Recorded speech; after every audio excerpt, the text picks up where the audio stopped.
காலையில் எந்திரிக்கிறதுக்கு அலாரம் வைக்கிறீங்க. வீட்டில் இருக்கவங்ககிட்டயும் சொல்கிறீங்க, அப்பா கொஞ்சம் அலாரம் அடித்தா நான் தூங்கிட்டாலும் கொஞ்சம் என்னை எழுப்பி விடுங்க. சுகர் பிபிலாம் வந்து பார்டரில் இருக்குது, என்ன டாக்டர் வந்து கொஞ்சம் வாக்கிங் போக சொல்லியிருக்காரு. அதனால நாளிலேருந்து நான் கொஞ்சம் அரை மணி நேரம் முன்னாடி எந்திரிச்சு செய்ய போகிறேன் அப்படின்னு சொல்கிறீங்க. சரி, எந்திரிக்கிறீங்க. எந்திரிச்சு வாக்கிங் போகிறீங்க. இப்போ தான் எல்லா இடத்துலையும் பார்க் அந்த மாதிரி இருக்குல்ல, ஒவ்வொரு ஏரியாலையும் போகிறப்போ அந்த இடத்துலையும் என்ன பண்ணுறீங்க, வாக்கிங் முடிச்சுட்டு வரப்போ அந்த இடத்துல வந்து ஒரு அருகம்புல் ஜூஸ் விற்கிறாங்க. அருகம்புல் ஜூஸ், கோதுமை புல் ஜூஸ், இந்த மாதிரிலாம் விற்கிறாங்க நிறைய. பார்த்துட்டு நமக்கு தான் வந்து இந்த உடம்புல இந்த தொந்தரவுலாம் இருக்கே, இதெல்லாம் வந்துடக்கூடாதுல்ல, நம்ம அதை குடிப்போம் அப்படின்னு நினச்சிட்டு அதை குடிக்கிறீங்க. குடிச்சிட்டு வீட்டுக்கு வரீங்க. வீட்டுக்கு வந்து வீட்டில் என்ன டீ காஃபி எதனா வேணுமான்னு கேட்குறாங்க. ஒன்று வேணான்னு வைங்க, இல்லைன்னா நாட்டு சக்கரை போட்டு கொடு, ஏன்னா இதெல்லாம் வந்து ரிப்போர்ட் இப்படி மோசமாக வந்திருக்கு, உஷாராக இருக்கணும் இனிமே அப்படின்னு சொல்கிறீங்க.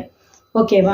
அடுத்து வேலைக்கு கிளம்பி போகிறீங்க. போன இடத்துலையும் நடுவில் மிட் மார்னிங் ஸ்நாக்குக்கு எதனா சாப்பிட்லான்னு யோசிக்கிறப்ப ஃப்ரெண்ட்ஸ் எல்லாம் எதனா ஒரு வடையோ பஜ்ஜியோ ஏதோ ஒன்று அந்த மாதிரி ஒரு ஸ்நாக்ஸ் ஒரு பேக்கரி ஐட்டம் யோசிச்சா, இல்லை ரிப்போர்ட் இப்படி வந்திருக்கு அதனால் வேண்டாம் அப்படின்னு சொல்லிட்டு நீங்கள் வேறு எதனா ஹெல்த்தி ஆப்ஷனாக அன்றைக்கி செலக்ட் பண்ணுறீங்க.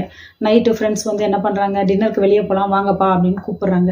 இல்லைப்பா என்னுடைய ரிப்போர்ட் வந்து சரியில்லை, எனக்கு சுகர் பிபி எல்லாம் கொஞ்சம் இதுவாக இருக்க மாதிரி இருக்குது, அதனால நான் கொஞ்சம் டயட்டில் இருக்கணும், வெளி சாப்பாடெல்லாம் வேணான்னு முடிவு பண்ணியிருக்கோம் அப்படின்னு சொல்லிட்டு நீங்கள் என்ன பண்ணுறீங்க, வெளியே சாப்பிட்றத விட்டுட்டு வீட்டுக்கு வந்து சாப்பிட்றீங்க.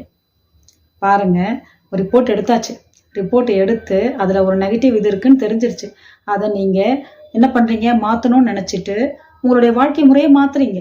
நல்லதை சாப்பிட்றீங்க, வாக்கிங் போகிறீங்க, புரியுங்களா, உங்கள் டயட் ஹேபிட் இது எல்லாத்தையும் நீங்கள் முடிஞ்ச வரைக்கும் என்னென்ன உங்களால் உடனடியாக இம்ப்ளிமெண்ட் பண்ண முடியுமோ, யோகா இதெல்லாம் கற்றுக்கிறது அதெல்லாம் செகண்டரிப்பா, இப்போ என்னால் இதுதான் முடியும், இதை ஃபஸ்ட்டு நான் செய்கிறேன் அப்படின்னு நீங்கள் செய்கிறீங்க.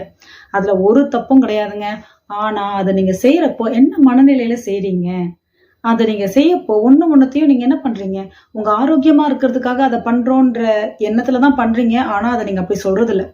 நீங்கள் சொல்கிறதெல்லாம் ஒரு பயத்தோட, உங்களுக்கு அந்த நோய் வந்துருமோ, அப்பா அம்மாக்கெலாம் இருக்குது, நமக்கு சீக்கிரம் வந்துடும், ரிப்போர்ட்டில் இப்போவே பார்டரில் இருக்குது, அது பார்டரில் தான் இருந்திருக்கும், உஷாராக இருங்க, பார்டரில் இருக்குது, அப்பா அம்மாவுக்கு இருக்கிறதுனால வந்துடும் தான் சொல்லியிருப்பாங்க.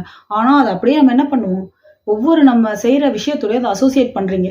உங்கள் சாப்பிட்றதோட, உங்கள் ஒர்க் அவுட்டோட, உங்களுடைய டெய்லி என்டர்டெயின்மெண்ட்டோட எல்லாத்தோடையும் அதை நீங்கள் லிங்க் பண்ணி அந்த பயத்தை இன்னும் ஸ்ட்ராங்காக நீங்கள் விதைக்கிறீங்க.